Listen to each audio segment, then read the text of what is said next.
On September 2, 2025, the Caribbean Sea became the stage for a U.S. military operation that would spark a political firestorm in Washington. The operation, initially intended to curb narcotics smuggling, quickly escalated into a much larger issue. Acting on intelligence, a U.S. aircraft targeted a vessel suspected of smuggling narcotics from Venezuela, disabling the boat and causing it to capsize. The mission seemed successful at first glance. What followed turned a routine interdiction into a national controversy. 2 survivors were spotted clinging to wreckage, and after deliberation, a second strike was ordered, killing them. This decision was met with immediate backlash. This decision ignited debate over the rules of engagement and the laws of armed conflict. Critics argued that the second strike was unnecessary and violated international law. Republicans defended the action as a necessary step in the war on drugs, emphasizing the need to eliminate threats decisively, while Democrats questioned whether the strike on the survivors crossed a legal and moral line. They argued that the men, once shipwrecked, should have been treated as non-combatants. The core issue: were the men still a threat, or were they now shipwrecked and protected by international law? This question has no easy answer. The incident has divided lawmakers, triggered investigations, and led to heated debates in Congress, and left the public in the dark due to classified details. Many Americans are demanding more transparency and accountability. The lack of transparency fueled speculation and partisan debate. Social media has been ablaze with opinions from both sides. At stake is not just the legality of a single operation, but the standards guiding American military conduct. The implications of this incident could shape future military engagements. The question remains: did the U.S. act within the law, or did it cross a line that should never be crossed? The answer to this question will have lasting consequences. On December 11, 2025, House Speaker Mike Johnson emerged from a high-stakes classified briefing, his demeanor resolute as he faced a swarm of reporters eager for answers. The nation was gripped by controversy, and all eyes were on Johnson to provide clarity and leadership in a moment of uncertainty.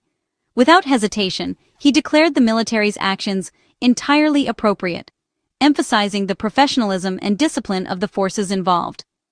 Johnson underscored the gravity of the situation, noting that the operation was carried out with careful consideration and in accordance with established protocols.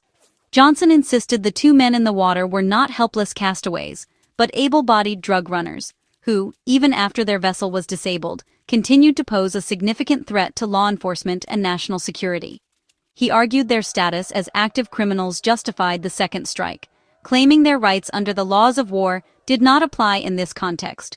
According to Johnson, the men's actions and intentions placed them outside the protections typically afforded to non-combatants.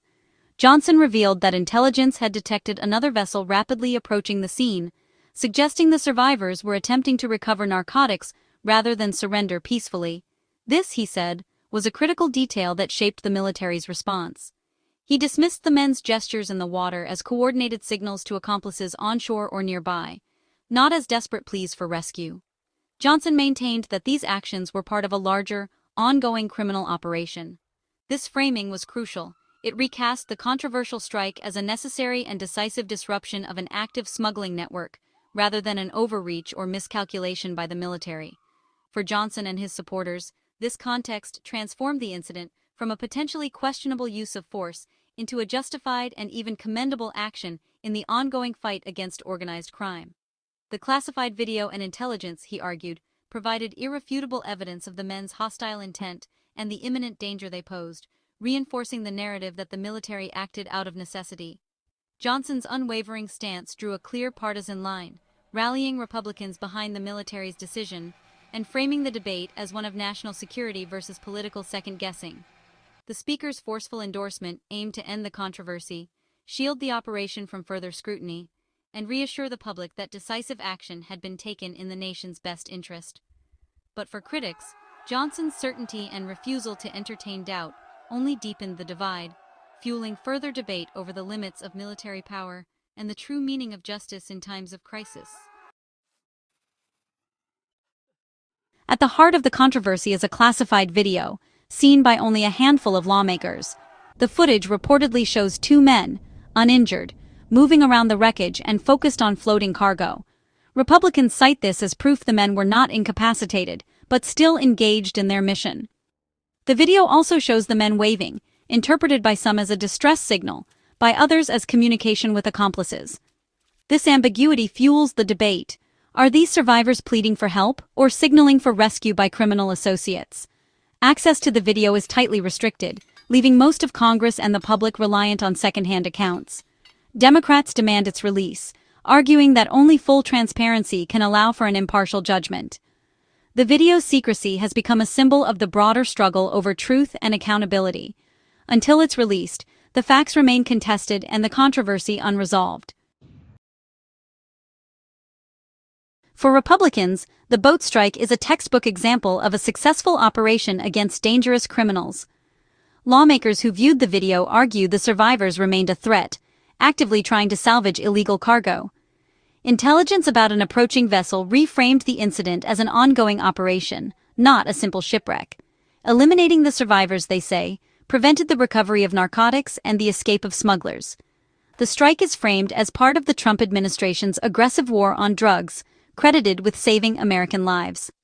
Military leaders, including Admiral Frank Bradley, are praised as heroes for decisive action. Republicans see further investigation as unnecessary, satisfied the operation followed law and protocol. For them, the case is closed. The military acted on solid intelligence and disrupted a criminal enterprise. Any continued scrutiny, they argue, only undermines the armed forces. Democrats and legal experts see the second strike as a possible violation of international law. They argue the men, once shipwrecked, may have been out of the fight and protected under the Geneva Conventions. Waving from wreckage, they contend, is more likely a plea for help than a signal to accomplices. Legal experts stress that being a drug runner doesn't strip someone of all protections. The key is whether they posed an imminent threat. If the men were simply trying to survive, lethal force may have been illegal. Democrats demand transparency, calling for the video's release to Congress and the public. They warn that secrecy risks setting a dangerous precedent for future operations. The debate centers on whether the U.S. upheld its legal and ethical obligations or crossed a line. The decision to launch the second strike was made in a U.S. military operations room, where tension was palpable as commanders watched events unfold in real time. The atmosphere was charged with urgency, every eye fixed on the screens as new intelligence streamed in, and every second counted. Admiral Frank Bradley, head of Special Operations Command, was at the center of it all. He gave the order to proceed, but not before consulting a military lawyer who was present in the room, ensuring that every step was carefully considered. This legal review is standard procedure in high-stakes operations, designed to ensure that all actions comply with the laws of armed conflict and the established rules of engagement. The process is meant to safeguard both the mission and those carrying it out.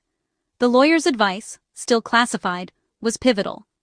The central question: did the actions of the survivors on the boat justify targeting them under international law? This moment of legal scrutiny would shape the course of the operation. Intelligence about an approaching boat, possibly carrying survivors or hostile actors, weighed heavily in the decision. Analysts pored over radar data and satellite imagery, trying to determine the intent and threat level of those on board.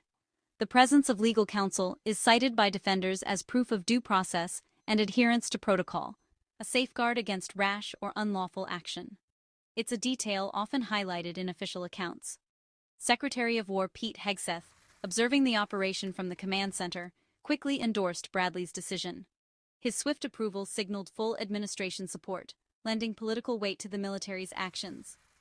This endorsement made the strike official policy, not just a commander's call. It transformed a battlefield decision into a matter of national policy, with all the consequences that entails. The classified nature of the legal advice remains a central point of contention. Critics argue that without transparency, it's impossible to judge the legality or morality of the strike. Ultimately, the legality of the strike hinges on what was known and decided in those tense moments, as leaders balanced intelligence, legal advice, and the weight of responsibility for lives on both sides. The classified video has become the focal point of the political battle, with access limited to a select few lawmakers. Democrats argue that meaningful oversight is impossible without broader access, demanding the footage be declassified. Republicans cite national security, warning that release could compromise military tactics and future operations. The debate is about more than one incident.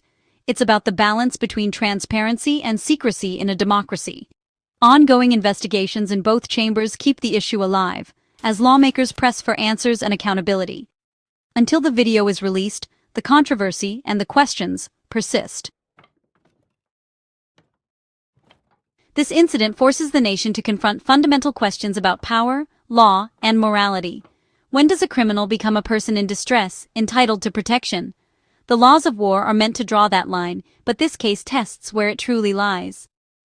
The mission to stop drug trafficking is vital, but does it justify killing shipwrecked survivors? Secrecy around the evidence raises issues of government accountability and public oversight. The polarized reactions show how facts can be interpreted through partisan lenses, complicating consensus. For the public, it's a reminder to seek multiple perspectives and question official narratives.